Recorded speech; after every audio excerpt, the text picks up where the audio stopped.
Sometimes I'm like yelling at the kids and then I look at them, I'm like, do you guys think I'm mean? I just got to check myself sometimes. Am I being mean right now? Am I being too mean? You're like, a little bit.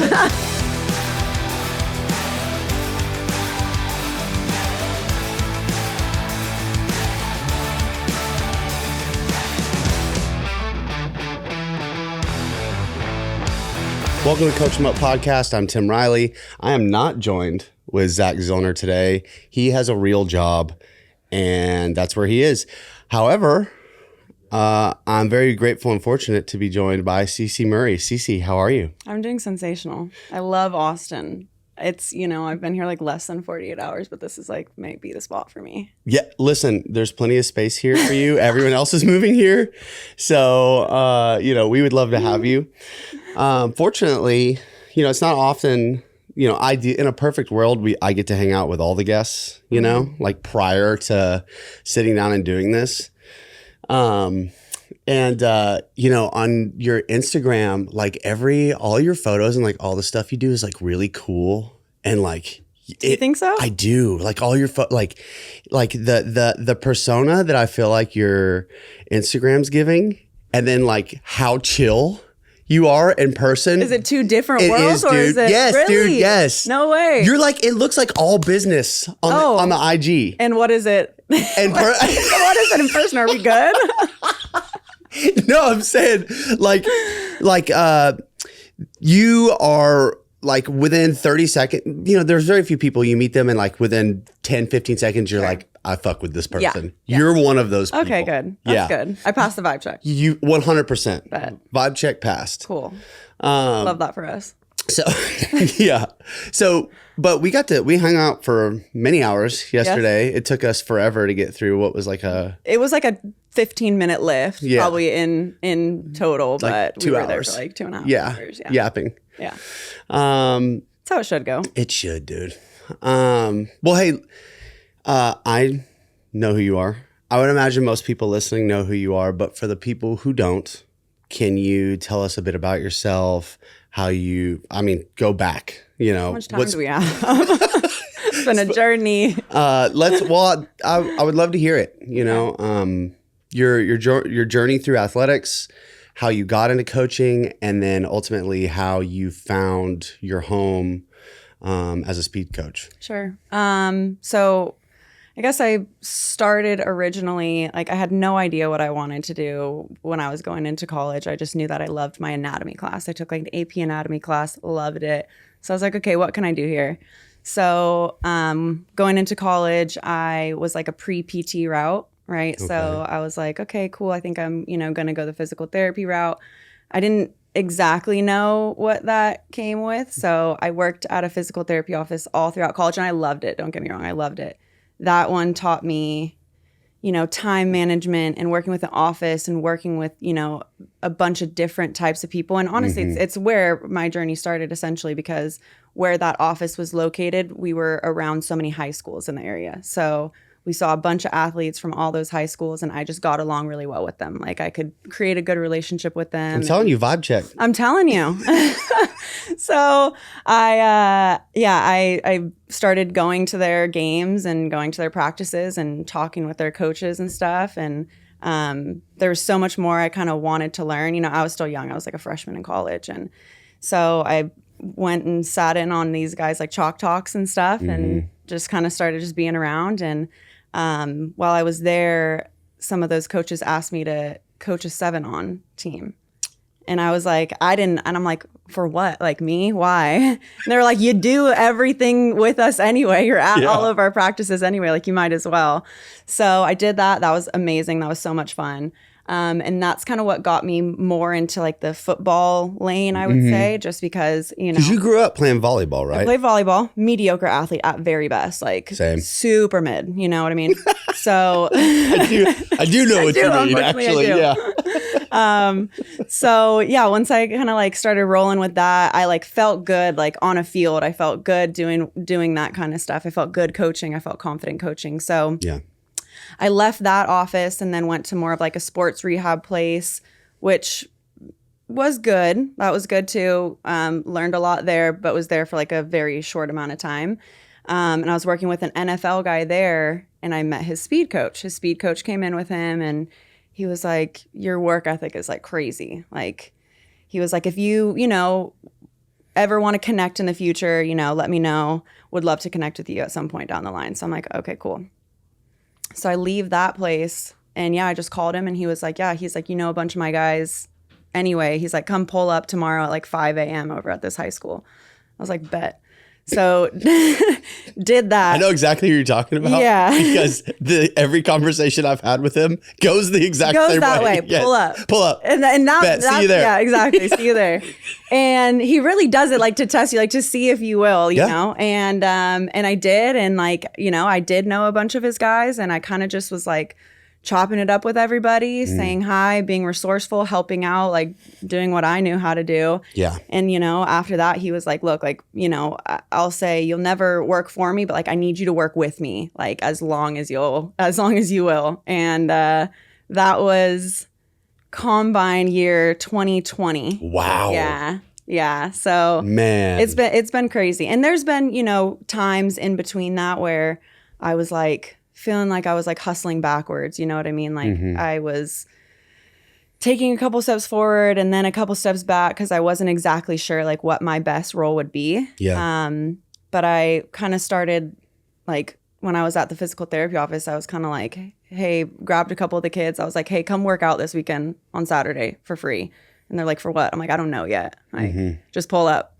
So looking back, probably some of the worst sessions I've ever done, but like, but they did it and it was fun, and I still work with a bunch of those guys. So it's like that all kind of worked out. But there was moments where either those guys or somebody else was like, hey, you've got to run with this. Like whatever you do, like you've got to run with this. And this was before 2020, so I don't know, 5-6 years ago, where there wasn't a lot of. How old are you at that time? 24. Yeah. Yeah. God. So, and like 6-7 years ago when I was like really kind of trying to get this started, like Instagram, we were posting like our college dorms, you know what I mean? Yes. With no captions. Like, like we weren't posting what we were actually doing, so there wasn't like a way that, how Instagram is now, like, you connect and you support and you see what everybody's doing and you see the work that they're doing and you're like, oh, I love that. Like, that's so cool. And it just wasn't like that, so there wasn't an opportunity for me to reach out and see these different avenues of, what I could have done. Or honestly, like why I created my More Her Speed brand was because I wish that I had some of that like raw, honest transparency about what it was going to look like and like kind of how hard it was going to be, honestly, from other women that were doing it. So who knows if I would have kept doing it, if I would have had some of that like actual feedback that like, hey, this shit is going to be hard. And you just got to keep rolling. It's like ignorance is bliss in that regard. Yeah. I just, and I love it now, but like, within these last 6-7 years, like I just doubted myself so many times and was like, oh, is this the right thing for me? So, and now I'm kind of past that point where it's like, if you don't respect me because I'm a girl, then that's totally fine. Like, doesn't change what I do. So right.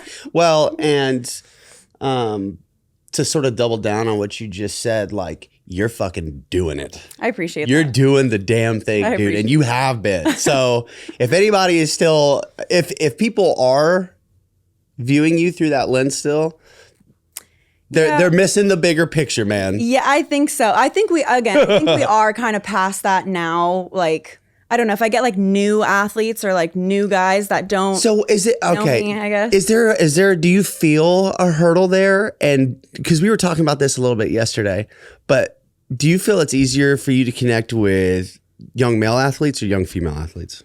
Young male athletes for me. Yeah. And probably because I've worked with them so much more, I would say. Like I've worked with a decent amount of girls, a lot of girls, but the girls that want to work with me are like the girls. They're locked in. They're locked in and like they're coming to me as opposed to like with a lot of the guys, some of them, their teams hire me on and I have to kind of build that relationship. So I'm used to that, I think. And I think younger, maybe like that high school age, they just listen to, I'm still like almost cool enough. Like, like I'm almost cool enough to where they still kind of think I'm cool. Hell yeah. The vibe check. But, you're hanging on. You're clinging to life still. I'm hanging on by a thread though. I'm like one missed song, like one bad track, I'm done for, bro. Yes. Take her off the aux. Yep.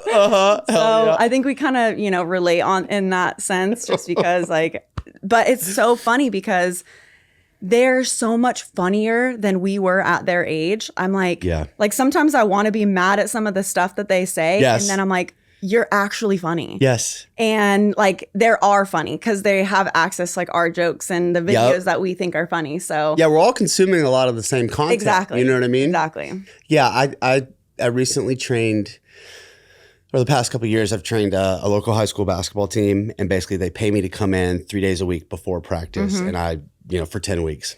And it is the most fun I have training 100%. Out of any other group currently. It's interesting because like I'll have to pull out like my dad voice with them sometimes and like MF some people and stuff. Not in like a crazy, way, but no. But that group, they will be saying shit to each other that is so funny. I can't get through what I'm trying to tell them. Laughing. I'm laughing so hard. So it's interesting being able to thread the needle and like, enjoy that with them, but also create an environment that's like, hey, we are here to work. Don't get it twisted. We can have fun. You know what I mean? It's been fun revisiting that. Yeah. I think that's like the coolest kind of like piece of the puzzle it has been for me because so I've had my NFL combine groups, my NFL offseason groups, like that's all been great. But again, they're already like sensational athletes. We talked about that yesterday. Like they're already good. And I love working with them and I love maintaining them. And combine athletes, I love getting them better. I love seeing them drafted. I love seeing their families, be so happy for them. But this high school program, like I would arguably say I've done some pretty cool stuff in my career, I would say.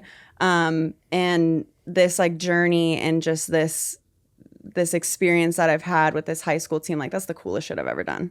Like, because the relationship that you create with them, and I was talking to the coach about this, is, they signed me on for an entire year, off season, in season, like they signed. Yeah. And it was after an off season of working with them. Got it. And so I go to the head coach and I have this whole pitch put together, how I've done in-season work with TCU and with Arizona. Like I have a presentation ready. Right. You know what I mean? Slides and everything. Everything. Ready to deliver. Yes. And we sit down and he's like, so how do we keep this going in season? Nice. And, high school, it's like, it's so taboo to like take anything away from practice. Yep. You know what I mean? Like practice is king, especially in California. So I was like, give me the first 30 minutes of practice. That's all I need. Like I'll send them to you already warmed up. They'll get their exposures. That's all they really need. And like, but again, it came from that relationship that we built through that off season where it's like, okay, we know everybody's going to get better. We know no one's going to get hurt. Everyone's going to have fun and they trust me. Yeah. So it's like, it's like such a kind of like keep the balance act with me and them because I'm dealing with 14 to 18-year-old football players. Yeah. And it's me. So, but it's been so much fun. Well, it's been really, just from a distance, watching you initiate that and then also absolutely own and crush it. It's been cool to watch. And I see it. I'm like, God, that looks so much fun. It's so much fun. And that I did. I went to like Les. I'm like, what do I have the capability to even do here? Yeah. Like I was just asking him, like, what do you think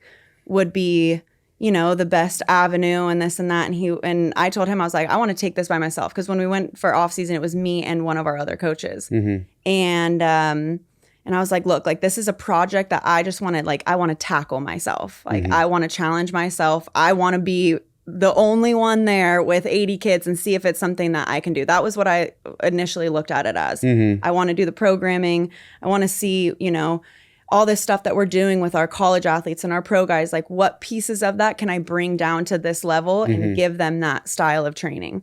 If they're going to sign me on for a year, like I better be giving them something. Show up. You know what I mean? Yep. So that was really cool for me to just kind of like challenge myself and see, what I could I could take and bring down to that level, and how much I can influence the program. And like, yeah, it's been a culture change for them. Isn't it like there's something so special about, because like with college and football guys, at least in private sector, like you get to go to games from time to time, you know, but there is something about having an impact on an entire team and then like them playing and like you seeing some of that stuff show up in the game. Oh my God, what a feeling. I get it now. Yes. I understand why coaches who, frankly, a lot of coaches who are coaching in high school, even like, you know, position coaches, football coaches, basketball coaches, volleyball coaches, they're not getting paid enough. No. But they're doing it because and I get it now. And I do. It is so, the feeling is so incredible. I was sitting there at dinner here on Friday, was that 2 nights ago? And I'm looking back, I'm sitting back, I'm like, this is the first Friday night I haven't been at a high school game on the sideline in like 4 months. Like, I was like, this is weird. What am I doing? You know, but honestly, like, I think that was kind of what shifted mine and their relationship and mine and the coach's relationship, was that I'm not getting paid to go to their games. Right. I'm not getting paid. I'm not even getting paid to do Saturday morning flush with them, which is something that I initiated and was like, hey, let's do this. Yeah. I'm not getting paid for either of those things. And that's fine with me. Like, on Friday nights, they're expecting me to be there. Yeah. And if I'm not there, they're going to notice. Like, those kids notice when you're not at their games. And then they do something cool and they go and they, you know, hit a 30-yard play that was probably 17 miles an hour, but they think is 22. They're running right up to you like, Coach, did you see that? Yes. You know, like, and that's a good feeling. Like, they, you know, it's like, that was probably my favorite moments in these last couple months of working with these guys, was like just sharing the sidelines with them on Fridays. Can I gas you up a little bit? Oh, please. So I want to, there are some elements about your story about your makeup as a person that I think are pretty important for anybody listening or watching this. If they're interested in being the best coach they can be. And all the way back at the beginning of our conversation, you talked about, you know, you're in PT school, which, real quick, what made you want to go the PT route? Like, you just knew you liked anatomy? And I loved anatomy, bro. Like, it's crazy why that would be my choice, but. So you go there, you're working your ass off, so much so to the point where Les Spellman recognizes it. You know, shout out Les, invites you out. Then you showed up and then you kept showing up and you worked your ass off and you did the best job you could. So much so to the point that they wanted you to keep coming back. Okay. And I'm seeing a theme, because then that is the theme. You got your opportunity with this high school team. You fucking crushed that off season, obviously. Your slides, you didn't even need them. No. You didn't need the slides. I didn't need the slides. You didn't need the slides. But you came prepared and willing to do that also. Yeah. And then the final piece to this, the bookend on that, is you are at the games. You are inviting them out to the you're initiating the Saturday flush out. Yeah. And I think that story in general encapsulates a lot of like what it takes to be successful in general, frankly, Cici. So hats off to you. Thank you. I totally agree.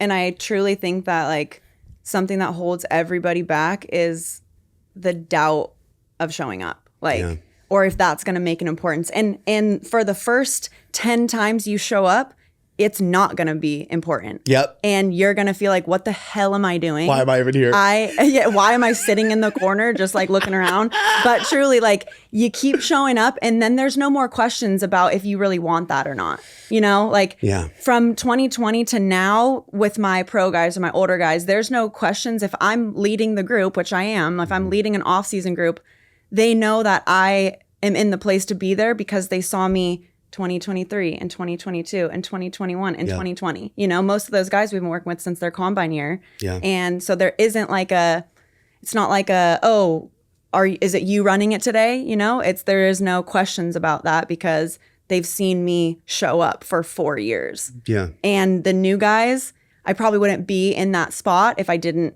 have a spot to be there, you know, if I wasn't meant to be there. So, like, I just remember when I was first getting started, there was so many times where I felt so uncomfortable, and I invited myself to shit I probably had no business being at. Like, honestly, like, I probably annoyed so many coaches, and I didn't know, like, I always watched football with my dad. Yeah. But I didn't exactly know. Like, I sat in their classroom learning about a route tree for 2 hours. Yes. You know what I mean? Let's go. It did. And it helped me so much. Yeah. And it helps me so much now because, like, it's so funny now.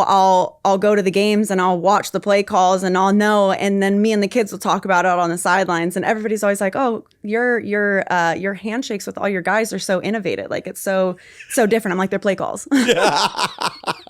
So that was important too. Is like, I don't, and I've talked about this before, but I don't automatically like walk onto a field and they're like, "Oh, she knows what she's talking about." Like. And that's okay with me, but I haven't, they're thinking that probably because I haven't been there before, and I haven't. Like, I have never put on pads and went and played football. Right. So that's fair. But they do have to know that I'm watching football. Yeah. They do have to know that I do know what their plays are, and I do know what they have to go and do. Right. Because when I first went to the coach, I was like, hey, my goal in season isn't necessarily to make them faster. Like, I'm going to tell you that right now. Like, my goal is to maintain, my goal is to keep them healthy, and that if they have to go and hit 40 yards on a Friday night, they'll be good. Yeah. You know? And in turn, everyone got faster. Yeah. But that was also part of like just the buy-in process of them just like trusting in the program. If they don't trust in the program, not going to get faster.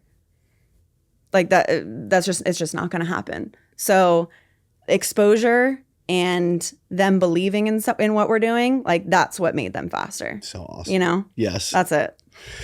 I want to talk a little bit about your combine experience. And we talked a little bit about this yesterday. So from, what is it, 2020 to how many years? 2020 to now. Combine's coming up in January. So combine is, it's like this sexy thing. It's not sexy. It's not though, actually, when you do it. It's not. It's not. But to everyone who isn't do it, Yeah. or for, I guess from what I can detect is it appears to be like this really awesome thing, and because there's such production around it. And it is awesome, don't get me wrong. But fuck, is it grueling. Mm-hmm. It is brutal. But for you to be doing that year over year over year, and to the success that you guys have had, which has just been so awesome to watch. Yeah. Can you talk a little bit about like what that process looks like, the demands of that process, PTSD. and then also too, like the reality of being that you're faced with of trying to improve someone's 40 time in like 8 weeks if you're lucky. Yeah. That's if their team doesn't go far, That's the struggle too, and that's the struggle with getting good athletes, or honestly, like with NIL stuff. Mm-hmm. Like, we are in such a different position because now guys are not just we don't have them for 8 weeks. We don't have almost anyone for 8 weeks. Yep. Because there's guys going to Senior Bowl, there's guys going to East West, there's guys Damn going to Senior the Bowl. Super Bowl. You know what I mean? Because they're getting paid to do it. They're getting paid to be there. Right. So we don't have 8 weeks, and Yeah. through the course of 8 weeks, even what days of those 8 weeks are actual speed days. Yep. It's such a specific time frame, and it's such a specific program. Like, obviously what I'm doing if I'm having kids for 12 months is so different than what I'm doing if I have guys for 8 weeks and I have to prepare them for 5 seconds of one event, Yeah. Like, it's just a totally different process, and it's not sexy. It's like the most grueling 8 weeks because you're looking at so much data, and you need to make sure that like your number one goal is keeping these guys healthy. Yeah. Truly. Like, and they're coming to you for a reason. So that 8 weeks is just like very early mornings, very late nights, lots of data, lots of video, lots of back end stuff. Like our hour and a half session, it lasts all day because of what we have to do kind of when we get home. Yes. And it's so detailed. It's more detailed than anything else we ever do. So I think that's the most demanding part of it. But then you get to Indy, and it is cold, and it is dark, and it is sucks, dude. Man. Shout out anyone who lives in Indianapolis. Fuck that place. I would never live there. No offense again if you live in Indianapolis. Yeah, but no thanks. No thanks. Yeah, it is. And at that time, end of February, beginning of March, it's a rough spot. It is. And that's part of that training process. Like, you're still in part of your programming while you're in Indy. Like, we're still doing stuff when we're in Indy. We're in the hallways with 1080s and taping down the hallways in there, you know? Yes. I know you know. I do know. Those hallways are a nasty place. Being in those hallways at the convention center, first of all, to give people some insight, what she's talking about is the convention center where the combine is hosted is unfathomably massive. It is fucking huge. And there are these hallways, which I don't even know if a hallway is a corridor, a better way to explain Terribly it. Carpeted.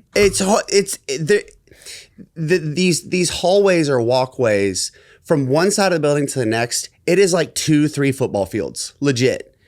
There's no fields. There's no place like there's nowhere that has enough room really for you to prime guys and for them to get speed training in while you're there. So what you'll do is all these little pockets around the convention center are coaches with their athletes sprinting and doing sprint drills. Yeah. It's very cool, but also it's bizarre. It is. I've never especially at the times that we're out there. Yeah. Because guys are in medical all day. They're in interviews all day. So when you get to, we're sitting around all day until like 11 o'clock. And then they're like, hey, I'm ready. I'm like, I bet you are. Like, you know, and we're out there until 1:30 in the morning in these hallways in the dark sometimes, you know?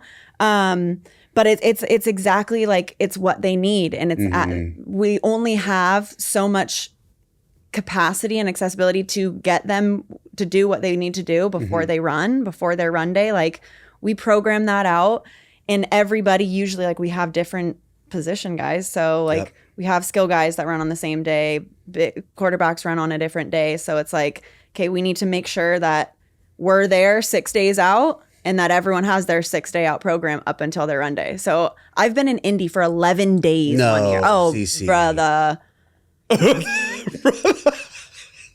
That's wild. I was like, I need to go home. Like, I was up there with Mo. Shout out Mo Wells.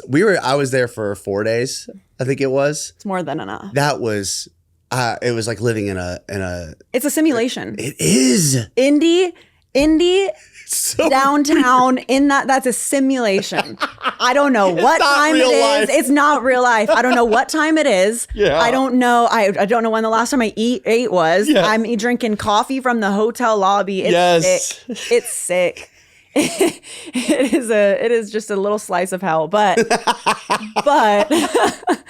the, you know, and I'm not able to even go watch them run or anything. And half the time I'm usually prepping another guy when somebody else is running. So we're setting our phones up, or I remember we ordered a TV monitor to our hotel room, in the convention center, to our room, just so that we could watch these guys run. It's like 17 of us, and everybody's in the room, and we're watching on the little screen.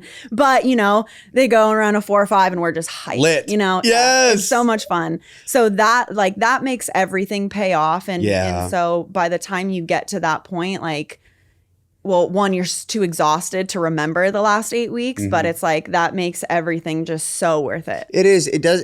While you're in it, it's a grind. It goes by. It's like one of those situations where it goes by fast, actually, but it doesn't feel like it when you're in it. But when it's over, it's like, what the just happened? Yeah. And then, of course, like, you know, most of the time, guys do well. You know what I mean? Sometimes they don't. Sometimes they don't. And that's another reality. But in fact, before we dive into that, because you don't have a lot of time, you'll end up with like 16 speed sessions or something like that, actually? Yeah, actual speed days, yeah. And I know it varies athlete to athlete, but broad strokes, what are the things that you can impact that are going to ultimately have the best ROI when it is time for them to finally line up and run that 40? Like, is it mostly technical? Is it the first 10 yards? Like, what are the what are the biggest rocks in your opinion? It's gonna change by position group too. Like 2 years ago, we worked with all O linemen, which was like so different. What a trip! It was a trip. But I'm looking at 10-yard splits and I'm like, oh shit, like this is different. You know? And they all need different things, you know? Like we didn't have those guys run a full 40 ever. But they need to have the best 10 in the world, you know? So that always changes. But that 8 weeks is usually like we're going into more like video analysis on. So we are going through technical stuff. It's more largely technical with the bigger guys. Yeah, and we've added in and taken away different pieces every single year. Yeah, like there's themes that have stuck, of course, but like adding in Alex Natera's ISOs and like, you know, there's been pieces adding in Stu McMillan's spinal engine work, like, but those things that's what we're spending the rest of the year doing, like seeing when do we need to do this? Yeah. Because there's a time and place for everything. Like you can't add something in 3 weeks before they run, shock the system, or add it in too early because it messes everything up. And you know, we've seen it work and we've seen it haven't work. And I think that as coaches too, we have to understand like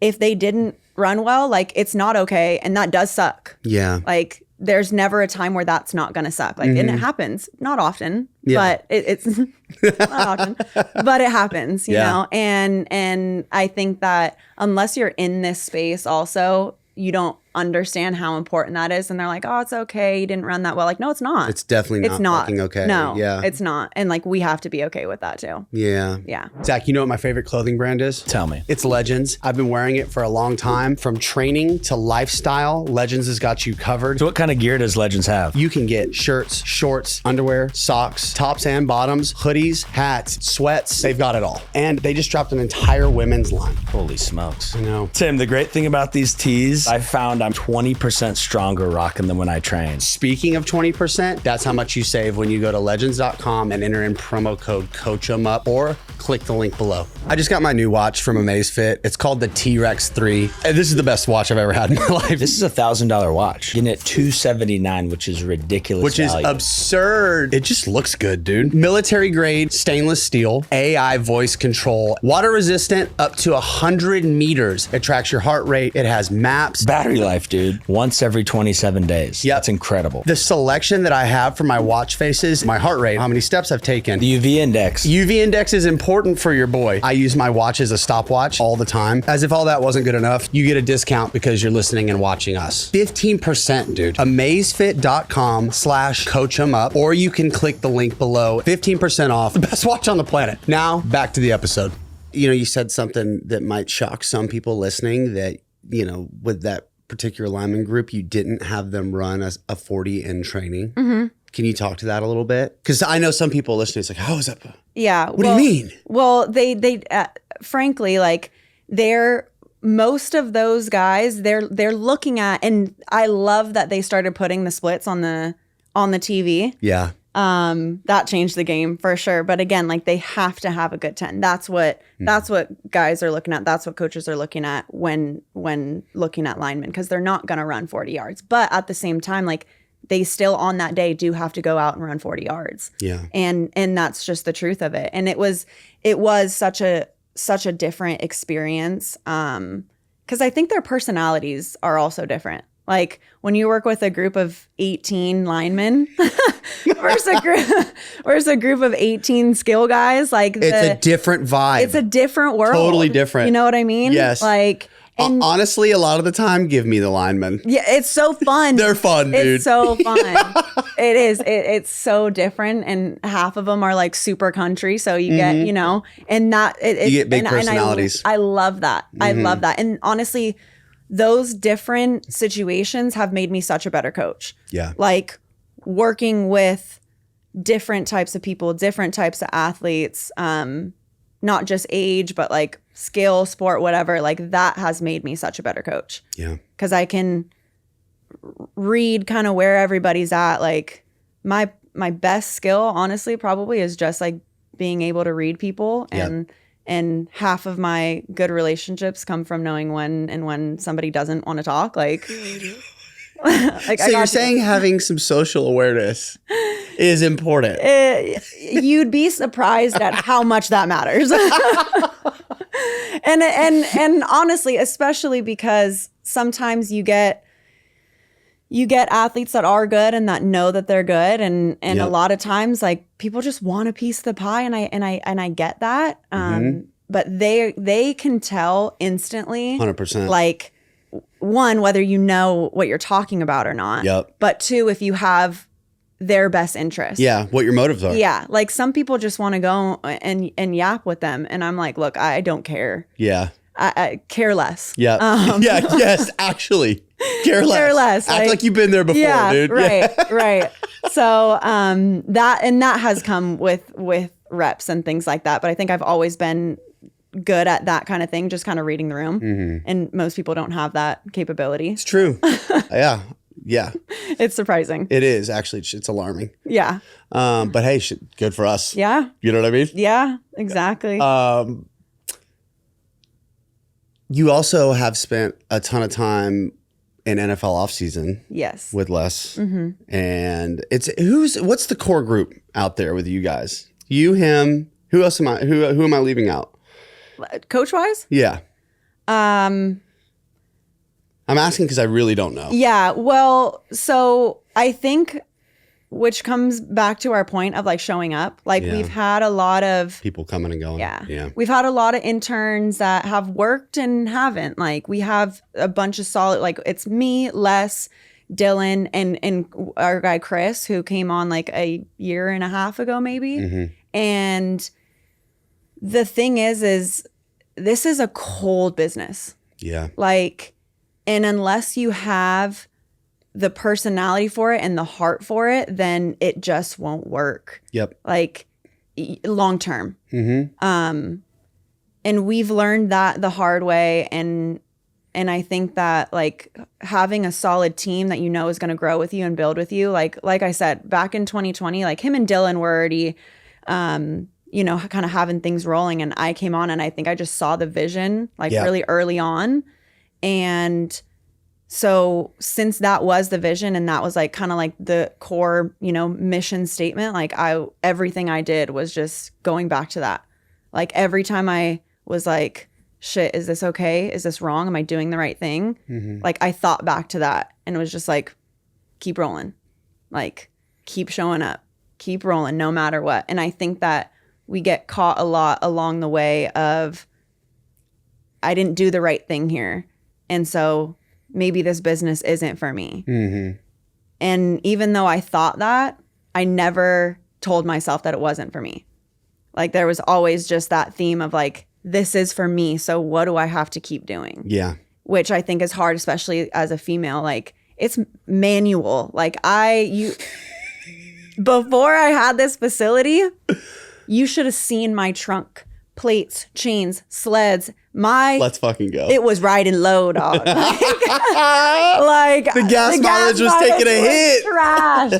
It was trash. It truly was. Because it's not fun. Like that's not glamorous. Yeah. It's not glamorous, and it's early, and it's grueling. So if you don't see that vision early on and you don't know that like whatever you have to do, you're going to do, then like I don't recommend it. Yeah. Because you'll end up hurting your own feelings. Yeah. Quite honestly. And it's the same thing, again, especially being a female. Like I looked forward and I asked myself and I told myself, what boundaries like will I not cross as a female working with males? Like I set that very early on, like this is I'm never going to cross a line with business and anything else or that I stuck with that and I never looked back. Like it was never like there's never a gray area. Yep. And I think that I looked at that coaching wise as well. Like there couldn't be a gray area where I was like, I'm half in, half out. Like it just wasn't going to work. That doesn't work for this business. Can you talk a little bit about that too? Because, frankly, there just isn't as many women coaches in high performance roles. Sure. There's not. I think that we're seeing a shift. I think there's more than ever. Yeah. Thankfully. I think you're part of that push, which I think is fucking awesome. I appreciate that. But what has that been like? Because, going back all the way to 2020, you're just 24 years old and kind of finding your way as a woman in what is a football, male dominant sport, dominated by male coaches everywhere, and particularly a lot of big egos. Sure. And a lot of, it can be a politically incorrect place, It's a tough environment. Yes. And even people who consider themselves tough or, like to think they have an ability to navigate personalities, get chewed up and spit out. Sure.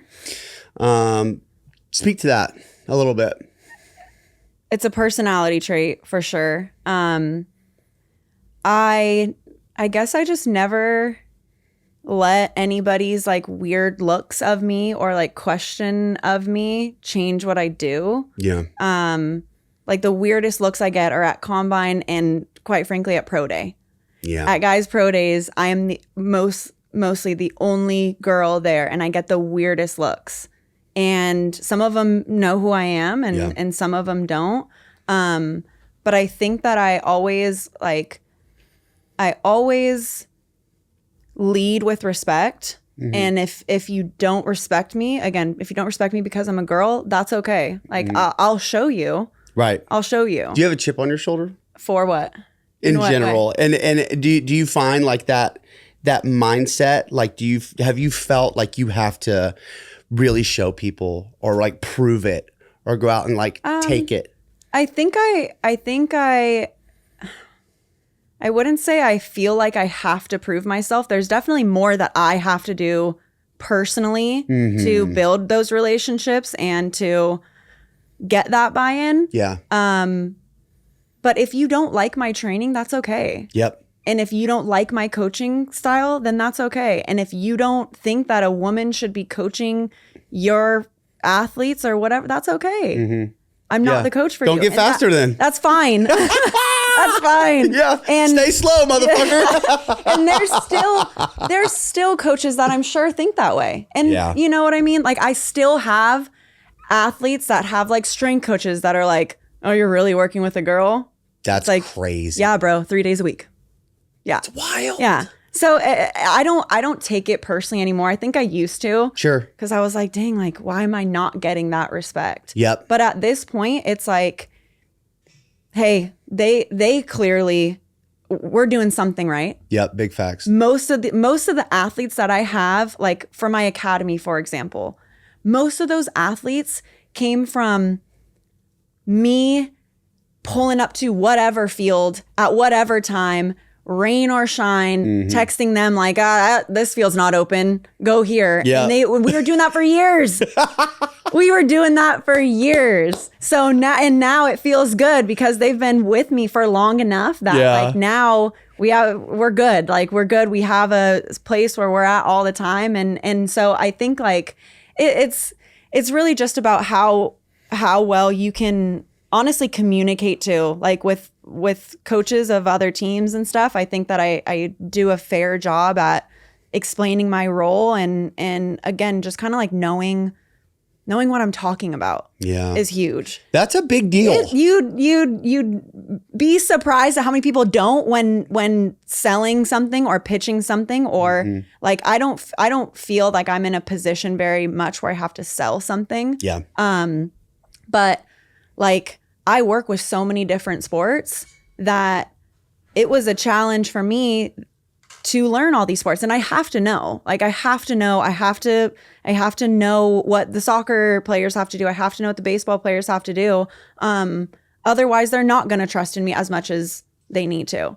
So I feel confident in the fact that I know what I'm talking about most of the time. Yeah. That it's not like I don't have to get questioned very often. And if I do, then I'm okay with it. I can answer any question with ease. And if I don't know, then I'll tell you I don't know. Yeah. Well, that's another big one too. Some people don't know how to. It's okay to say I don't know. It's okay. And it's actually okay to a be good wrong. thing. Yes, it is okay. Yes. And it is so okay to fuck up. Yes. Like, and everybody's like, oh, you look like you have it all together. And those high school, those Laguna boys trust you so much. Like, you probably never mess up. I'm like, I messed up last week with them. They were like, Coach, what are we doing? I'm like, you're right. You're right. You're right. What are we doing?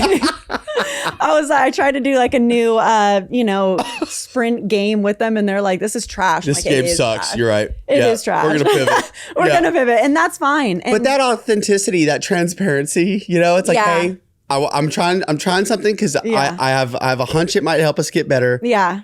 Real quick. It's like, that didn't work. It didn't. Yep. It did not work. And that's all right. And it didn't, like that 5 minutes that we took out, it didn't change anything. They'll never bring it up again. You know what I mean? But like, I talk to you the same way I talk to my mom, the same way I talk to my athletes. It's the same, And so I think that shows up also, like, and my mom would say the same thing. Like, I'm very blunt, I'm very direct. And I think that that's why I am a decent coach, hopefully, because I do have to come across clear. And again, athletes know when you're not being clear. Yeah. It comes off so loud and so quick that like me being confident in what I'm talking about and being confident in the spots that I am, like, I think that that's what gives me respect with them. Yeah. I think it's like, for me, you sound like you made good grades in school. I didn't want to disappoint my parents. I did not. But there, so there's this thing I picked up early on.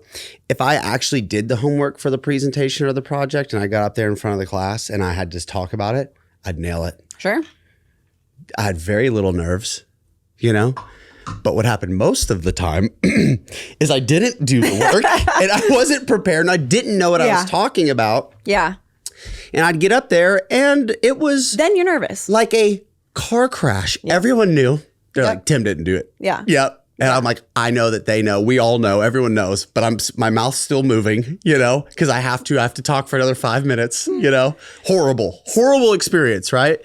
So like actually knowing what you're talking about, believing in what you're doing gives you the confidence to be able to show up. And when you're pressed or when it's time to make informed decisions, you have confidence in that. Mm-hmm. And that confidence is something you can't transmit what you don't have. Right.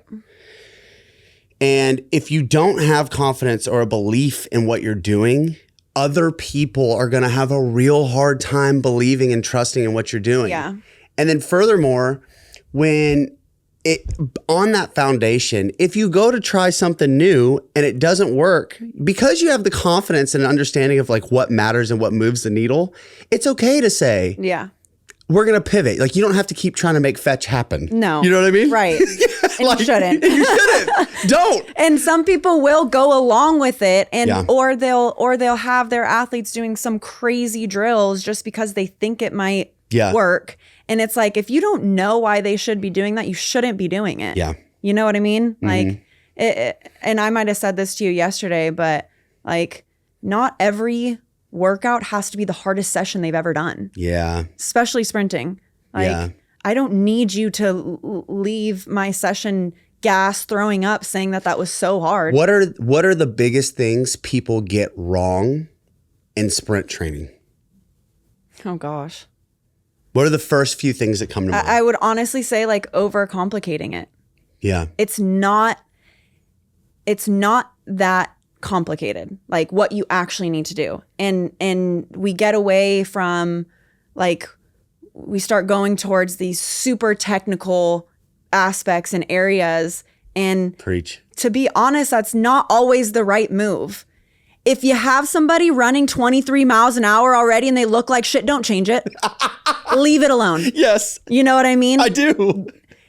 Get them an inch better and maintain them and make sure that they're still running 23 miles an hour. Yeah. Don't change it. Yeah. Don't. What do you think that is? Is that, I feel I don't want to answer the question before I ask you, but it appears to me it's a coach's hubris a lot of the time, and the need to feel like you are providing a coaching service, right? Like people want to insert themselves in the process, and I think their intentions are good. You know what I mean?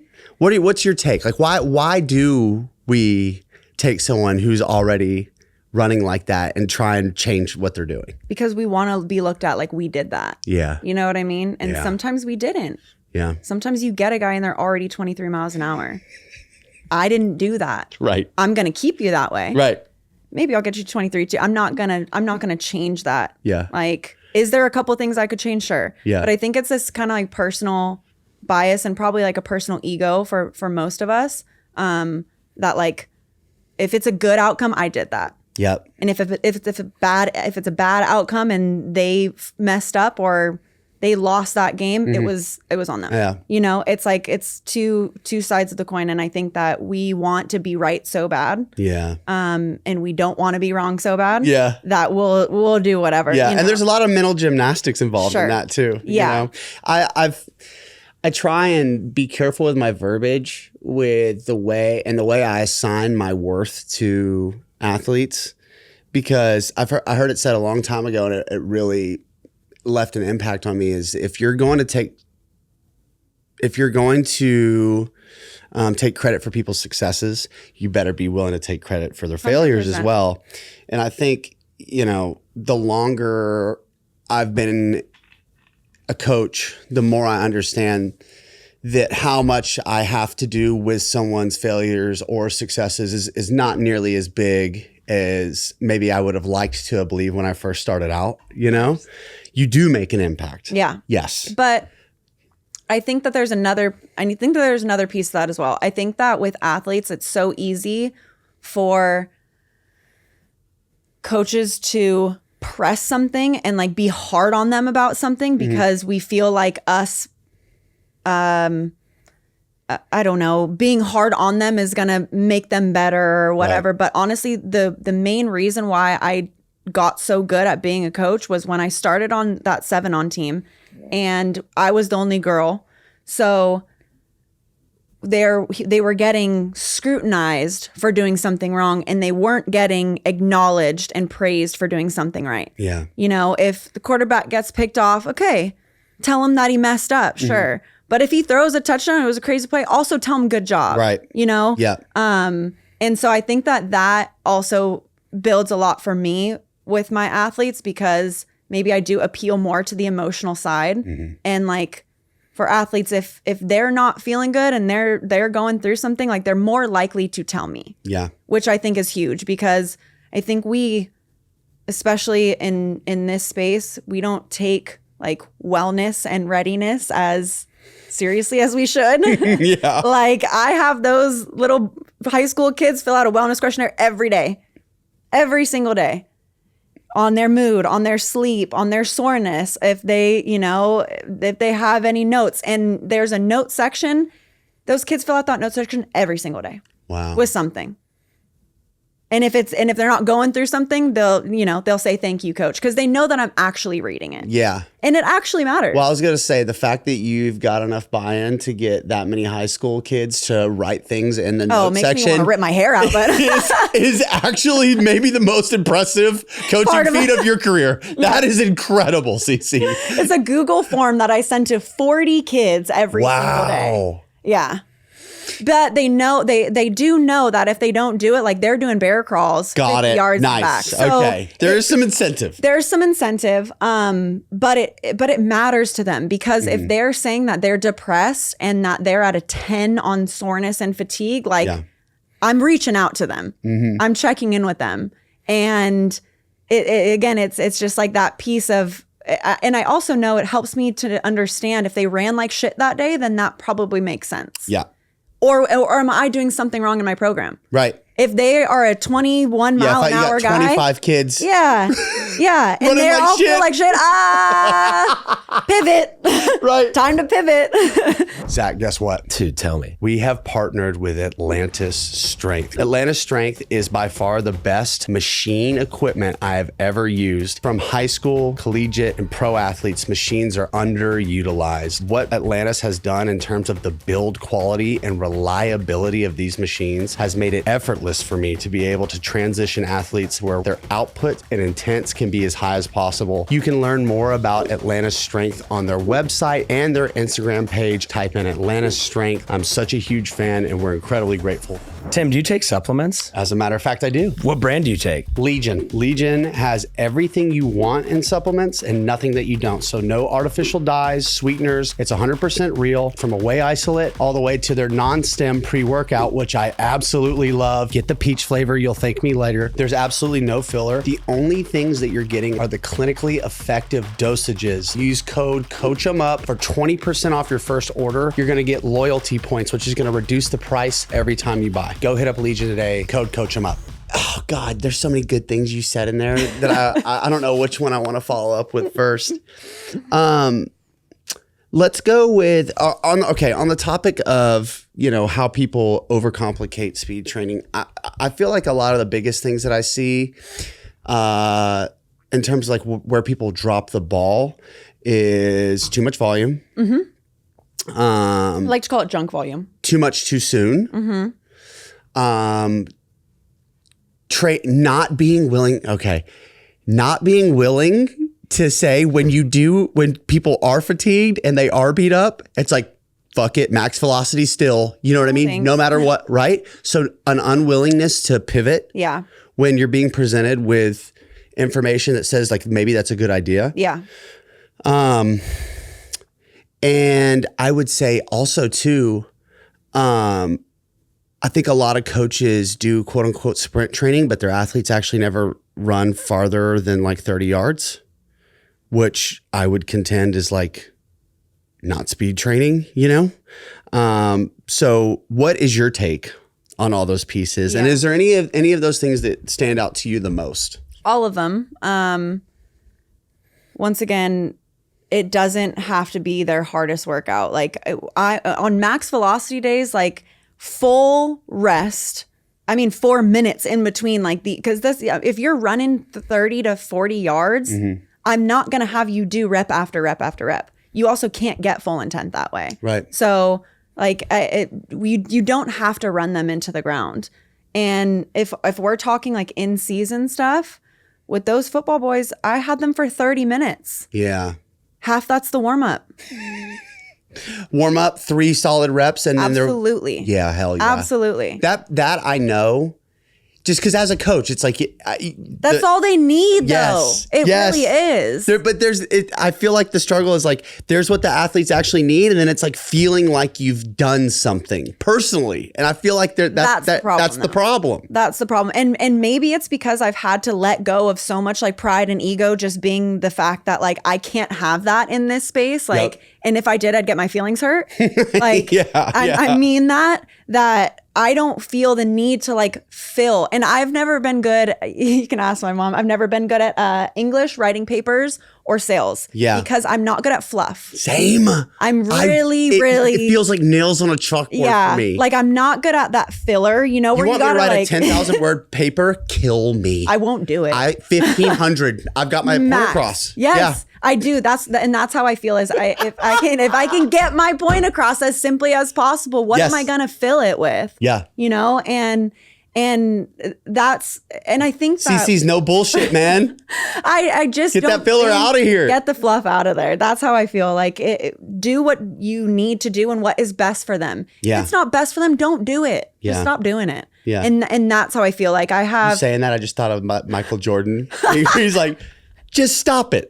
Just stop it. Yeah. I look at some of these videos and things and I'm like, just stop it. Like I do if I have 30 minutes, I'm doing a warm up, I'm doing some plyos, I'm doing some warm up runs, I'm doing some max effort reps, and I'm probably throwing in some decel or change of direction. Can you take me through just like, hey, blank slate, kids are prepped, You don't have to worry about getting them up to a certain place or fatigue or nothing. It's like the perfect day.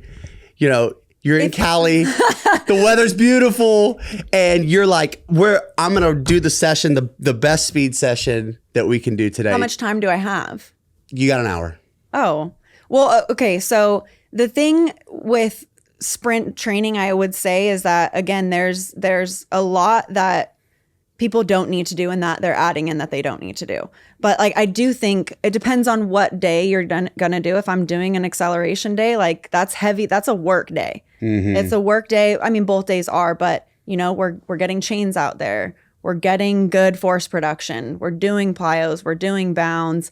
I think people get too caught up in like kind of the sprint drilling of it. And like sometimes like if I want them to go out and run 10 or 20 yards, I'm going to have them do that at 100%, you know? And that's what I do with the high school kids, like, or have them race. That's the best, isn't it?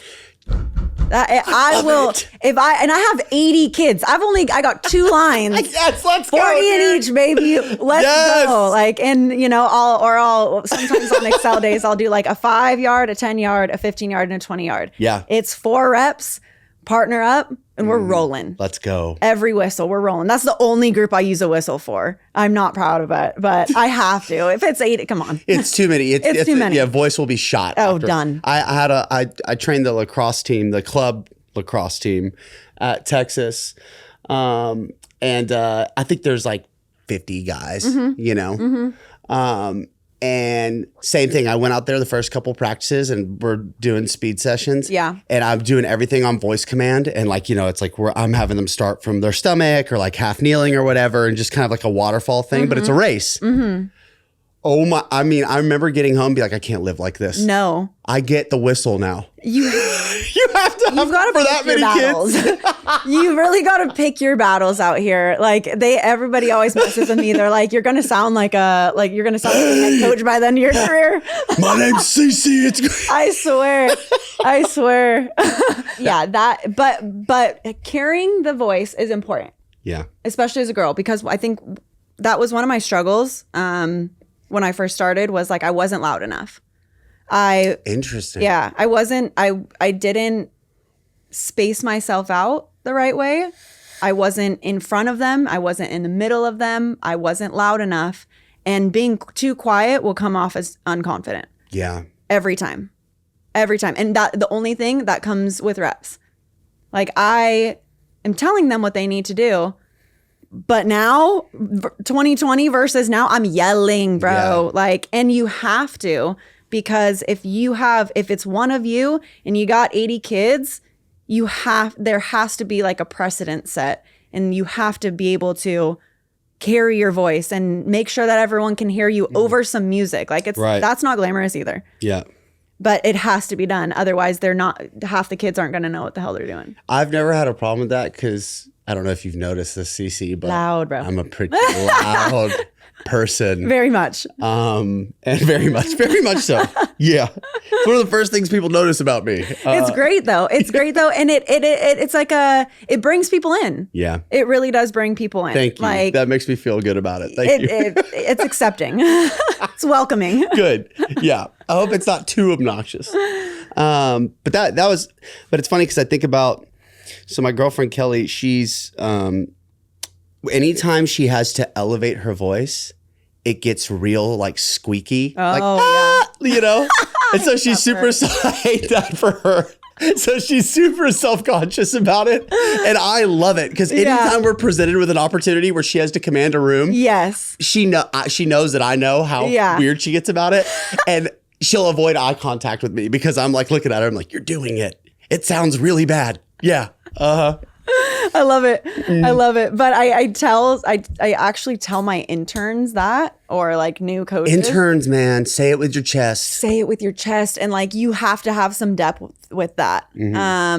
Otherwise it doesn't come off strong enough. Yeah. And when, again, I think that I come from, I got thrown into the fire with like 30 NFL guys. I had to mess up in front of millionaires. Yeah. That's humbling. Right. You know what I'm saying? It is. I do know. Yeah. It's all, but that made me a better person. I'm a better person for it. But like now I try to tell my interns, hey, you can mess up in front of these middle school kids. Yeah, it's going to be okay. And it's going to be okay. You'll recover. Yeah. Me, 2020, and I was out there demoing in front of 30 NFL guys. Nerve-wracking. Oh, man. Better person for it, though. Yeah. Now. But yeah, I do. I tell them like, hey, you've got to project, you've got to command your space, you've got to make sure you have your spacing right on the field, you know. And that also does like come down to just like reps and messing up. And like I've messed up so many times, bro, that now I actually do have the confidence that like I can be in these spots because I've messed up enough to where now I know. And I think that also goes back to, I know we were talking about school, and I don't think school is for everybody, but one thing I think that college taught me was like, do your research. Yeah. You know, if nothing else. Like it'll teach you how to research. Literally. Yeah. And I say that all the time. It does. Like I was fortunate enough, I went to Cal State Fullerton, great program, great kinesiology program, great athletic training program, great strength and conditioning program. So like I felt like very prepared there because everything we did was so functional. Like we had to take every sport class in order to graduate. That's awesome. I loved it. Yeah. Like, did I love swimming?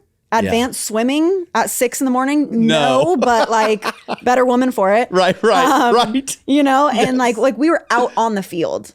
That's why I couldn't justify continuing with PT, because in order to go to PT school, I would have had to take a year of physics and a year of chem with a lab. Yikes. In order to even apply.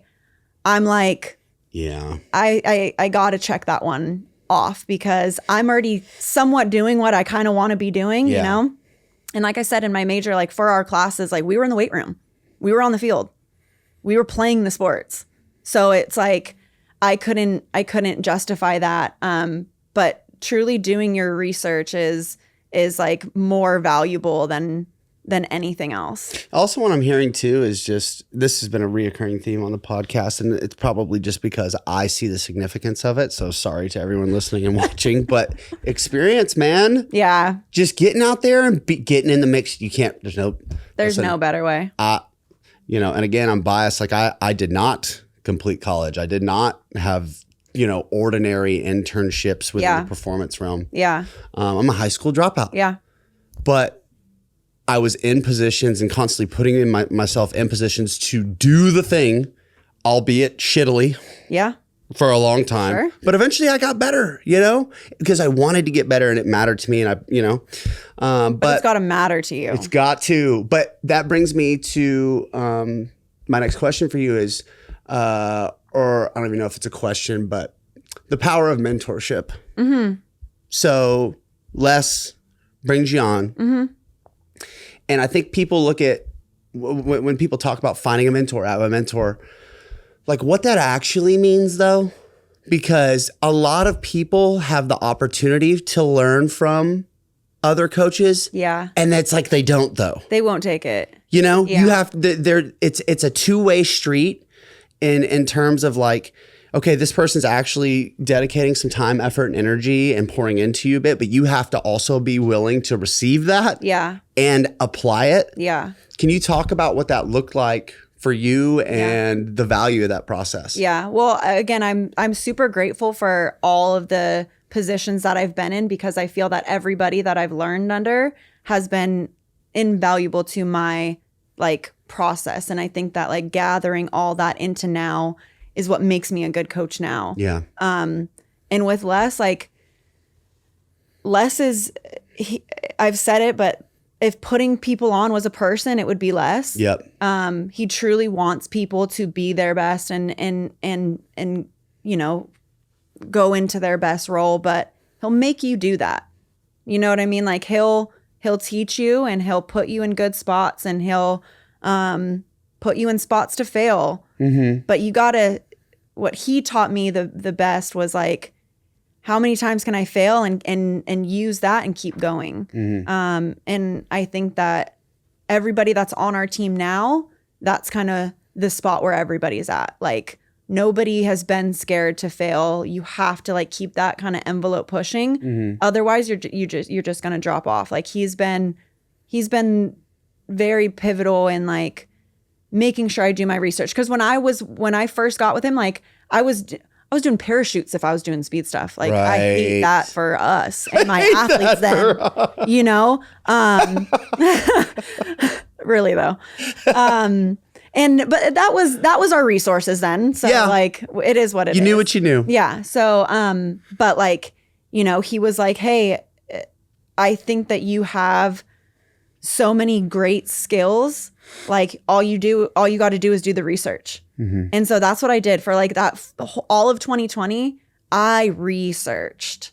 Like I was reading articles. I was on the field. It was also COVID. Yeah. So that was, you know, one, I could have the You were afforded the opportunity Yes. to kind of go into a little obsession hole. Yes. Yeah. But I also repped everything out. Yeah. Like everything I have gotten a million reps at. Everything that I do, everything that I coach, I've gotten a million reps at. They haven't all been good. Right. You know what I mean? And that was what I can say was like the biggest key for me, which is what you said, is just like putting yourself there. Yeah. And I have never been scared to be embarrassed, I guess, or like never been scared to put myself in a position Or where at I least might not enough to where it keeps you from trying. Yeah. Or I might be embarrassed. Like I might be embarrassed about on my drive home from the session. Like, what the hell? Like, what was that? What did I do today? I'll think about it every night before I go to bed. But Can't sleep. but I won't let it change.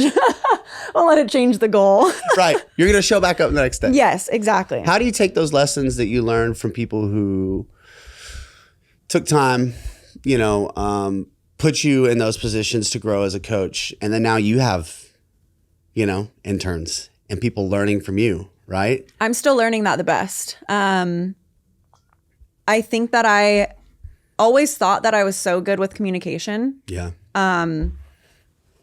And then I had to start managing people, and I realized I wasn't. Like, you have to learn how to communicate down. Yeah. And not like in a disrespectful way, just in like a, hey, like I'm technically their boss. Yeah. So how do I not want them to pivot from the goal, but also, you know, need them to understand where we need to be at. That's been very hard for me. And I'm like still kind of learning. Are you that. someone, do you not have a natural tendency to just do things on your own? Yes, that's the problem. Same. Like I'm a bad delegator.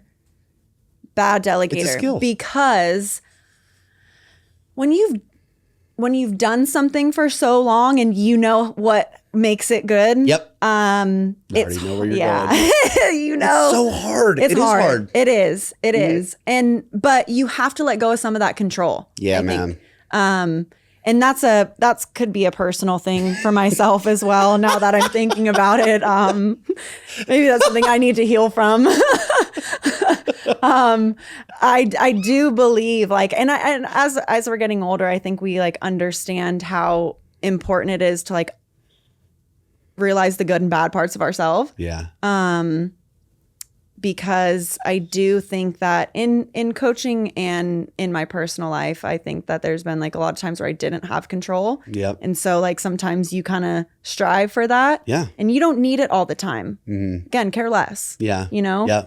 And so if you have somebody that you do trust or people, a team, interns, whatever it is that you do trust, like you've got to let go of some of that power and maybe it's not done the right way the first time, Mm-hmm. but the more that they keep doing it, the better that it's going to get. And then the less that you have to do, like work a little bit smarter. Yeah. You know? Yeah. You just have to have that faith. I think it's like anything else too, where it does come with the reps of like, you do it enough time, you start to realize that like, even though it's not done as well as you would have done it or the way you would have liked to do it, it's going to be fine. Yeah. It ends I up promise okay. it will. I have a story. So I went out, I went out to Cali and I had some free time. Kelly was like, you know, doing like a photo shoot or something, some shit. She was being important and I was just to tag along. I was just there to like carry her bags, you know? And, but I had some free time and I hit up Les and he was like, pull up. And I get to the field, and he's like, he literally unbothered. He's like, "What up?" I was like, "What up?" Yeah. And less than 3 minutes, he goes, "You know how to use the 1080?" And I was like, "Not really, actually. You know, I've only messed with it a couple times." He's like, "You're gonna learn today." Literally, he hands me one of his athletes. He was like, "Do this, this, this, and that." And I was like, "Okay," like that. And I'm like fumbling my way. And this is a year ago. You know what I mean? Like I wasn't like green, you know? But I felt like an intern again for a minute. Absolutely. I was like, bro, what the fuck's happening right now, dude? And like the athlete showing me how to use the 1080. Right. You know what I'm saying? Sick. I'm like, and it took me back. I was like, damn, bro, like I'm having like an experience right now. Yeah. Yeah. And I took him through an entire speed session. Yeah. Yeah. Just like that. Right. But I think the reason I tell that story is because it's a good example of him being like, Tim knows enough. Yeah. And he's going to get through it. Yes. And even though the athlete was like he did a rep, it didn't register, and it was my fault because I didn't press the button. The athlete came back and he's like, "Yeah, you didn't press the button." I was like, "I didn't, did I?" He said, "No." No, you didn't. coachemup is proud to be sponsored by Plyomat. Plyomat is a jump mat that measures ground contact times, vertical jump height, and reactive strength index. Plyomat's trusted by over 750 coaches in 25 different countries. It's something that you can use in training day in and day out to give immediate feedback and drive output and intent. Plyomat's always in stock. When you order your Plyomat, you can get it within 1 to 3 business days and start your training immediately. If you get a group of athletes challenging each other to jump higher, get off the ground quicker, it transforms that workout into a highly competitive, highly potent stimulus. If you would like access to the best jump mat on the planet, use coachemup5 to get 5% off at checkout. Again, code coachemup5 for 5% off. Come jump with us, get a Plyomat. The Coachemup podcast is sponsored by Squat Wedgies. Tim, what are Squat Wedgies? Squat wedgies are an adjustable squat wedge, 7, 13, and 20 degrees. It's big enough to elevate your whole foot and not just your heel. Because it's rubber, it doesn't slide on surfaces. It's 22 pounds, so it's durable and stable enough for even your biggest athletes. There's a 90-day risk-free trial. The shipping is free, and get 15% off Squat Wedgies with our discount code coachemup15. coachemup15 for 15% off of the best squat wedge on the planet. I wanted to talk a little bit about more her speed. Okay. What is it? Sure. So unfortunately, I kind of I took a little bit of a step back. Personal life for the last year has been rough for me, to say the least. So, but I started it last year, and I started it as a newsletter. And I realized that I was getting so many questions from so many women about the same thing, the same topic, the same questions, which weren't bad questions, but I was getting so many of them that I'm like, this would be a disservice, I guess, not to give this information to more people. So I started it as a newsletter, and then I turned it into like a membership where it's a online platform, and it's a Slack channel, and we can all kind of connect, and we can all it's been so awesome because I've been able to, I guess the most rewarding piece of it has been I've been able to connect women to jobs that I think that they would be fit for. God, that's cool. It's that part is just that's dope. Like I got a call 2 weeks ago from a girl that interned with me, is part of our More Her Speed membership, and she was like, "Hey, I got the job at McNeese State." Let's go, dude. And that was after they called me, and and I was her reference call, and like that was so cool. Oh my God, it gives me chills. It was so cool for me, and and it's not just like what I think I tried to hammer home is like, it's not just coaches that are like already doing their thing. Yeah. It's not doesn't have to be just for Sam or for Lori Locust, who's already doing so well in their positions. Like it's for girls that are like, I don't really know exactly where I want to be, but I know what I need to be doing. And I know that this is what I want.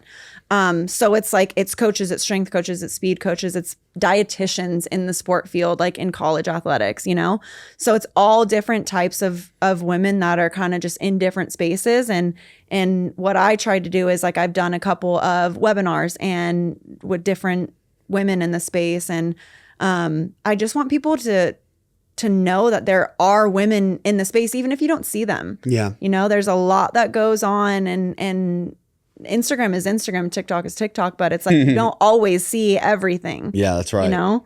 And usually what you're seeing is Scratching the surface. Yeah, tip of the iceberg at best. Yeah, exactly. So I just wanted to show like what women are in what different areas, and that it's possible, and give honest feedback. That was the main thing for me. Like I told you, I didn't have a female mentor. I didn't have anybody to ask questions about confidence in the space and about how difficult it might be for me to do what I'm doing now. And I'll give it, like I'll give it to them straight. Like I will tell anyone it's hard. It's not fun sometimes. A lot of times. I am almost always the only woman on the field, and that comes with like its battles. Yeah. I love it now. Yeah. I think it's funny now. I laugh about it now. But it is hard. Yeah. And it's like hard to get past. Yeah. It's hard to realize that, and then again keep going and move forward, and not get uncomfortable by the looks that these coaches are giving you or the other athletes or whatever. You know, it is likely that there's 100 people on a field and I might be the only girl, and that's weird for some people. Sure. It's weird for me, but yeah, I like it. Yeah, that makes sense. I appreciate it. Well, it sounds like just an incredible resource. Yes. And, you know, shout out to you for putting something together that creates a safe space for people who are, you know, trying to maybe get to where you want to be. Yeah. You know what I mean? Yeah. And offering up a sense of support. Which is funny because I'm like, where I am, you know what I mean? Like it still doesn't. How weird is that? It's weird. I get DMs and messages all the time from kids, mostly, you know, that are like, I want to do what you do one day. And, you know, how do I do it? Or, you know, and, like me. It's humbling. Yeah. It's very humbling. Yes. Yeah. I agree. But it's cool now. And I feel like we would be doing a disservice to people to not like me unless we put all of our stuff out there. I want to say, pause. You guys, thank you for number one, being part of making speed cool. It's like speed training is like, that's it. Yeah. You know what I mean? That's you, Cici. Y'all did that shit. You know what I mean? Y'all were part of that. Yeah. And then, so that's step one. Step two, the way you did it, the amount of free information that is in webinars y'all do, summits, on fucking YouTube, the amount of just free stuff. Yeah. It's free. You can literally learn how to be a decent coach, at least on paper. Yeah. More than decent. Shit. Yeah. What it takes to help athletes get faster if you just go and digest the free stuff you guys put out. Yeah. Yeah, just well, that's the goal. That's the goal. Like everybody eats. Like you got no excuse. No, and honestly, there's money on the floor. Like we can all pick it up. Yeah, we can all pick it up. But I think that again, it's like kind of the separation of how bad do you want it and how much are you willing to put in. And you can teach somebody how to drill, and you can teach somebody everything that they need to know about speed, but you can't teach them how to be a good person. Yeah, like that kind of stuff is not something that we can give out for free. Yep. I can tell you what I do, but I also think like it's also kind of hard for me sometimes to put into words how I build good relationships. Yeah. It's something you just got to feel like. It's something you just have to go out and do and not care, you know, and just be yourself. Like all you have to do is be yourself. If you're yourself, then nobody's going to think you're weird. Or they might. Can I give you a controversial take? Absolutely. Could it be that, because you hear that a lot, be yourself? That's a vague term. But could it be the people who say that, who have success with that, are because their selves are actually desirable people to be around? Probably. Because not everyone who is themselves is actually someone you want to be around. That's not something fair. People want to hear. That's fair. But like, you know, there's also an aspect of like, dude, if you suck, you need to figure that out. Yes. And if you suck, you suck. But like you can get better. Yeah. You know what I mean? Yeah. You again, you can't teach somebody how to be a good person. If they're a good person and they're just a little fucking weird, we can work with that. Yes, we can. You know what I mean? Sometimes it's preferred. I love that. I need that. You know what I mean? You got to be a little bit weird, hopefully. So, but teaching somebody character is harder. Yeah. We did a show with Jordan Shallow, and basically the whole show ended up being about, and this wasn't planned, but the whole show ended up kind of being about like his take on not like the X's and O's of coaching, programming, but like the journey to growing into being just a more developed human being and emotional intelligence. Absolutely. And how that is actually the precursor to being successful, not just in coaching, but in any aspect of life. That's the only reason I have a job right now. Yeah, same. Look at us. Look at us. Let's go. I mean, shout out childhood trauma for me for learning. That's what I'm saying. You got to deep dive on yourself sometimes, though. Honestly, and you got to have a personality for this job. But I can program in my sleep at this point. I can teach anybody how to program, but like it takes a different type of person to be able to work with. I've probably worked with over 1,000 different athletes. You know what I mean? And that's not a brag or a flex or anything like that. It just is what it is. And all those personalities have been different. Yep. And maybe there was some that maybe didn't vibe with me, and that's cool too. But like it takes a certain type of personality to be able to coach all those different people. Yeah. And you've grown. Oh yeah. Like, you know what I mean? Oh yeah. Like you're not 2020 Cici. No, thank God. I would say that like, honestly, I don't think that, maybe we can ask Les this question. I guess 2020 Cici was probably just a little bit quieter. Now I'm just annoying and loud. But hello. Hey. But I do think that like baseline blueprints,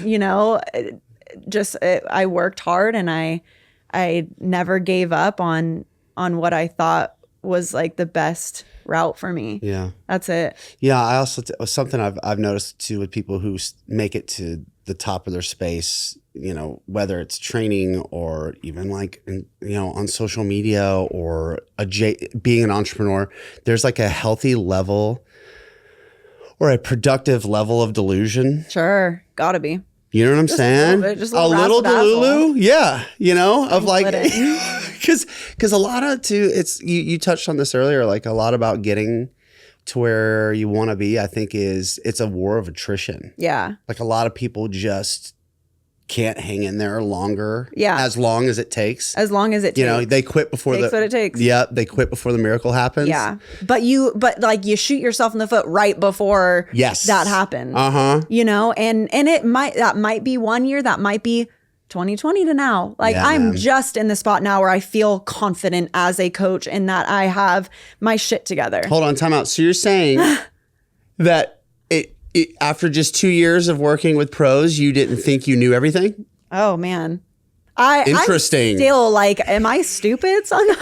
Like, I think that's an important distinction. It is, but if you just graduate, I'm just saying, if you just got out of your internship and you think you got it all figured out, yeah, but you gotta be willing to just be wrong. It's okay.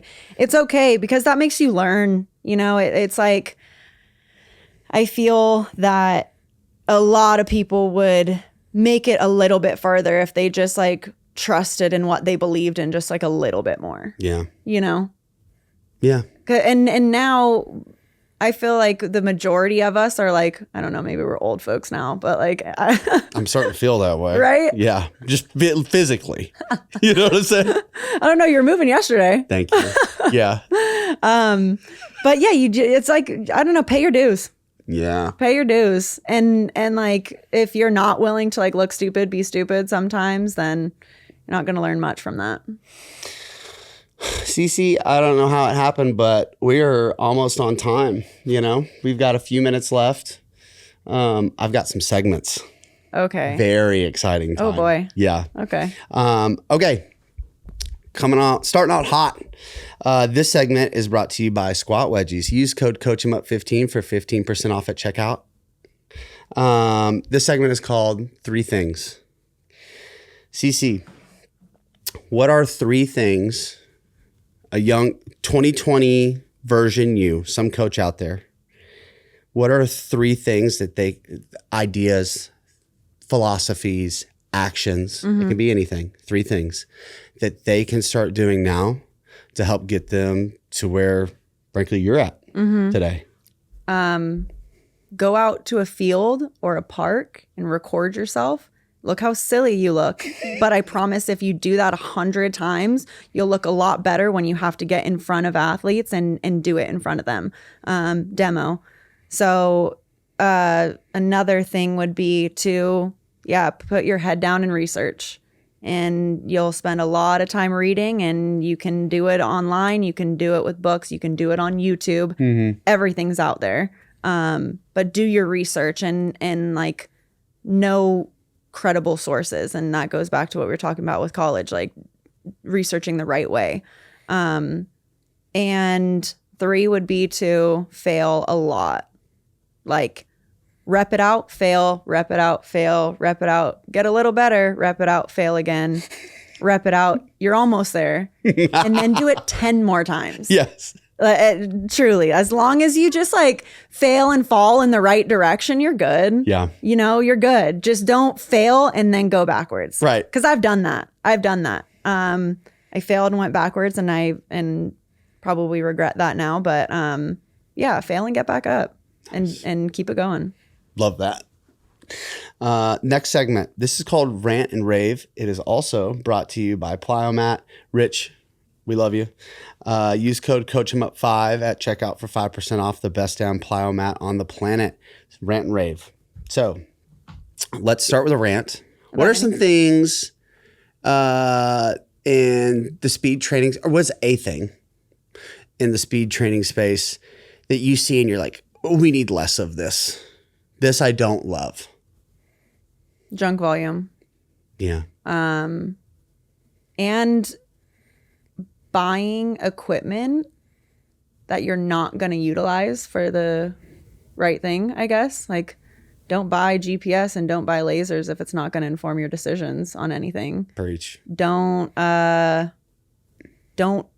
out a wellness questionnaire if you're not going to do anything with it. I think just like using what you have, using your resources and doing what you're good at.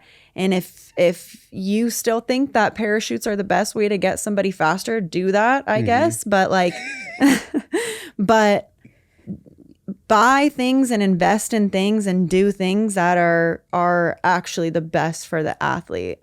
And again, if you're gonna buy GPS, don't just use it to get a top speed. Like, I put GPS on these high school kids and I have to give a practice report every single week to the coaches and break it down for them and give them their red flag players and talk to them on Saturdays and have conversations with position coaches about taking them down on reps. Like, I use that to inform my decisions. And if they're all down, and if I have 16 guys that run over 20 miles an hour on that team and none of them are that week, like, that's going to tell me something. Yeah. I'm going to change the program likely. Or Yeah. I know that they got their asses kicked. Like, there's, right. Yeah.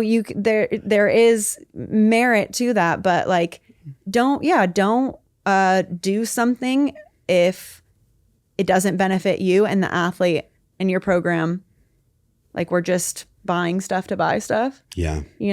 I feel like we do that a lot because it feels good. It looks good. But I think the easiest way is like invest in things that, are going to change your program for the better. Like, if you're going to buy anything, buy some lasers or something. Yeah. I love that. Yeah. It's like the easiest way to get data, track progress, make it fun for them. Yeah.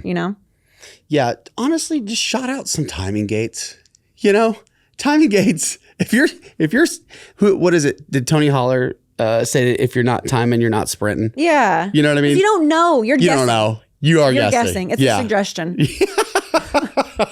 That sprint was a suggestion because I don't know. Yes. It doesn't tell me. That is so funny. I swear. I'm going to use that. You should.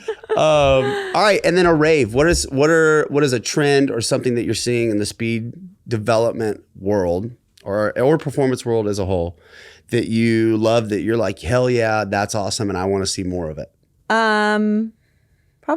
Probably females in the space. I'm loving it. I feel like it's still so new. Mm-hmm. It's still so new, but isn't that a wild thing to say? It is. Actually, I know it is. And I'm still. I might get some static for this, honestly, but that's okay. I'm not gonna say that I feel like there should just be an overall increase in women in these spaces.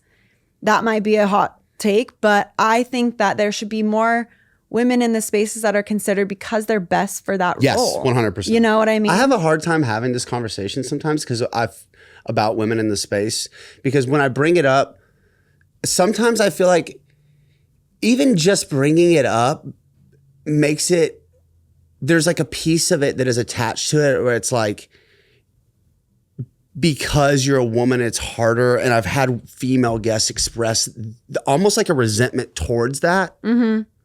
Because they're like, no, I'm here because I'm fucking good at my job. You know what I'm saying? Yeah. Yeah. I don't hold any resentment for it being harder. Because it is, sure. But like that doesn't bother me. Yeah. Like it makes me better because I have to work a little bit harder. And I like that. I'm okay with that. You know what I mean? Like I am just fine with you thinking that I'm just a 5'9" blonde girl that's walking across the field. And then you see me in front of 80 kids telling them what to do like, I'm good with that. Yeah, hell yeah. I'm okay with that, you know? But I'm there because I'm the best at that spot. They wouldn't have brought me back on for 12 months and if it wasn't the right fit. Yep. And maybe I'm the right fit for that program and maybe I'm the right fit for certain athletes and not right for others. And that's totally okay. Yeah. You know? Yeah, I get the feeling you're probably the right fit almost everywhere. You'd be surprised. Still got some old school traditional ways that I'm dealing with. But. Yeah, you're right. Well, whether they know it or not. How about that? Sure. I love this question. This is brought to you by Atlantis Strength. No discount code. They just make really good equipment. So shameless plug. Check that out. If you weren't a coach, what would you be and why? Oh, man. You know, it's so funny. When I was like growing up, earlier on, I thought that I wanted to be a lawyer because I'm like very good at getting my point across. Mm-hmm. Checks out now. But after that, I watched baseball so much with my dad and my grandpa played baseball. So I thought I was going to be an athletic trainer for the Angels. Like that was like what I thought. Mm-hmm. Then I saw how much money they made in their schedule and I was like, that's not the job for me. So honestly, if I now looking back at it, I'd probably be a lawyer. Yeah. Yeah. Like if I went and did school for that, and I think I would get my point across very well. Yeah, you would crush. You know? Yeah. Yeah. You would. Very blunt, very direct. Can be a little mean sometimes if I need to be. Sometimes I ask my kids, sometimes I'm like yelling at the kids and then I look at them, I'm like, do you guys think I'm mean? And they're like, no, not at all. I'm like, okay, great. I just wanted to make sure. I just got to check myself sometimes. I love that. Am I being mean right now? Am I being too mean? I'll look at them at the end and be like, did I bully you tonight? Yeah. They're like, a little bit. It's all right. I'm okay though. It's good for you. Awesome. All right. This is called Unsolicited, Solicited Advice. Okay. This is brought to you by Amazfit. Go to amazfit.com/coachemup. And we get 20% off the entire site, which is absolutely absurd. And less an Amazfit partner as well. Nice. Yeah. Amazfit's taking over the world. I see that. All right. Unsolicited, solicited advice. So let's travel back in time. Okay. You're at the game yesterday. Mm-hmm. You're watching Texas absolutely beat the brakes off Kentucky. Absolutely. It's a great day. And there's someone behind you. And they are drunk. They're yelling. They're very loud. Mm-hmm. This might have happened. Probably did. Sounds familiar. But you kind of turn, you give one of these just because you want to put a face to what's happening. You know, it's like when someone cuts you off on the road and you get up next to him and you have to you look. gotta You just look. want to know what the like who did this. I need to know what you look like. Who did this? So you turn back and you glance at them, and it dawns on you. You're like, I've got to tell them this. Whatever this is, it could be about life. It could be about training. It could be a philosophy. It could be something that's helped you throughout the years. You're going to give them one piece of advice that they didn't ask for. What is that piece of advice? I said it earlier, but care less. Nice. Yeah. Hell yeah. That's a Care less. careless. I Don't take mean- yourself so seriously. Yeah, because that can be applied to that drunk guy where like he is yelling, and honestly, that's the spot for him. He Yeah. deserves that. Like, yeah, I'm looking at you. Care less. Care less, Care dude. less about that. Care less, and not in an unresponsible or like disrespectful way. Like, don't care less about your athletes, but care less about looking dumb. Care less about being wrong. Care less about what anybody thinks of you. Anybody thinks of you, other than maybe your mother. But Right. if that's how you feel. But like, yeah, I think that we always, I cared way too much. In the beginning of my career, in the beginning of my life, like I just cared so much about what people thought. And I think if we care less, like we can just be better humans, better business people. And like, even like, I don't know, care less about what you post on Instagram. Yeah. Put it out. Yep. Like somebody wants to see it Yep. at some point.